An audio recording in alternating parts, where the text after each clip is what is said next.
నీ జ్యేష్ఠ కుమారుడు ఉన్నాడు కదా రాముడు, ఆ రాముణ్ణి నాతో పంపించు. ఈ యజ్ఞం నిర్విఘ్నంగా పరిసమాప్తి అయ్యే వరకు నీ కుమారుణ్ణి నాతో ఉంచు. నేను ఆ యజ్ఞాన్ని నిర్వహిస్తా. యజ్ఞం పరిసమాప్తి అవుతుంది, యజ్ఞ సిద్ధి కలుగుతుంది, తద్వారా సమాజ శాంతి కలుగుతుంది మహారాజా అన్నాడు విశ్వామిత్ర మహర్షి నమస్కరిస్తూ నిలబడ్డ దశరథ మహారాజుతో. శక్తో హేష మయా గుప్తో దివ్యేన స్వేన తేజసా రాక్షసాయే వికర్తారస్తేషామపి వినాశనే. రాముణ్ణి పంపిస్తే ఎలానో అనుకుంటావేమో నువ్వు, నేను చూసుకుంటా రాముడు.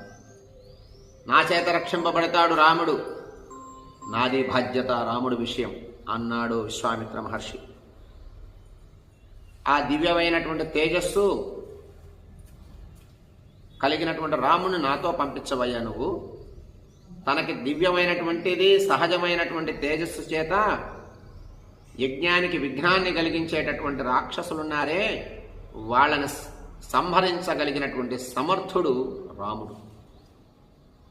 ఆ తపస్సు, నా తపస్సు ఏదైతే ఉందో అది నిర్విఘ్నంగా సాగాలి అంటే సహజమైనటువంటి తేజస్సు, సహజమైనటువంటి పరాక్రమం కలిగినటువంటి రాముణ్ణి, కౌమార దశలో ఉన్న రాముణ్ణి నాతో పంపిస్తే రాముడు ఆ రాక్షసులిద్దరినీ కూడా ఎదిరింపగలడు, వధించగలడు అన్నాడు విశ్వామిత్ర మహర్షి దశరథుడితో. ఇవన్నీ వింటూ ఉన్నాడు, భయపడుతూ ఉన్నాడు దశరథ మహారాజు. శ్రేయశ్చాస్మై ప్రదాస్యామి బహురూపం న సంశయః త్రయాణామపి లోకానాం ఏన ఖ్యాతిం గమిష్యతి. మహారాజా దశరథ, మారీచ సుబాహువుల దగ్గరికి నా కుమారుణ్ణి పంపిస్తే ఎవరు రక్షకులు అని అనుకోవచ్చు నువ్వు.